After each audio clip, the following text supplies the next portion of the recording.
Ahmedabad crime બ્રાન્ચની ટીમે foreign post ઓફિસમાં આવેલ પાર્સલમાંથી હાઇબ્રિડ ગાંજો અને લિક્વિડ ડ્રગ્સ ઝડપી પાડ્યું છે, જેમાં ક્રાઇમ બ્રાન્ચે અગાઉ જે આરોપીઓને ઝડપ્યા હતા તે જ આરોપીઓએ આ બાતમી આપતા ક્રાઇમ બ્રાન્ચની ટીમે ફોરેન પોસ્ટ ઓફિસમાં વિદેશથી આવેલા પાર્સલો ચેક કરતા અમેરિકા અને કેનેડાથી આવેલ 58 પાર્સલમાંથી મોટા પ્રમાણમાં હાઇબ્રિડ ગાંજો અને લિક્વિડ ડ્રગ્સ મળી આવ્યું હતું। ત્યારે પોલીસે પાર્સલની ડિલિવરી થાય તે પહેલાં જ 3.50 કરોડનો ડ્રગ્સનો જથ્થો જપ્ત કર્યો છે અને આ ડ્રગ્સ કોણે મંગાવ્યું હતું અને કોને પહોંચાડવાનું હતું તે દિશામાં પોલીસે તપાસ હાથ ધરી છે।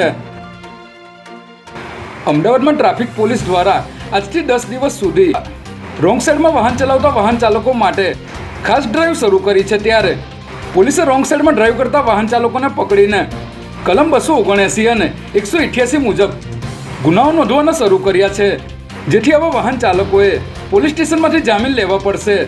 જે મુજબ પોલીસે આજથી શહેરના અનેક વિસ્તારોમાં રોંગ સાઈડ પર આવતા વાહન ચાલકોની અટકાયત કરવાની શરૂ કરી છે, જ્યારે કેટલાક વાહન ચાલકો પોલીસને જોઈને જ દૂરથી ભાગી ગયા હતા।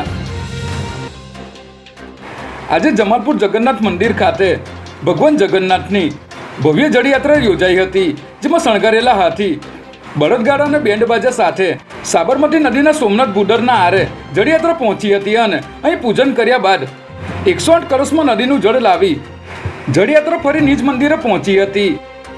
આ જળથી ભગવાનનો મહાજળાભિષેક કરવામાં આવ્યો હતો, જે બાદ મહાઆરતી કરવામાં આવી હતી।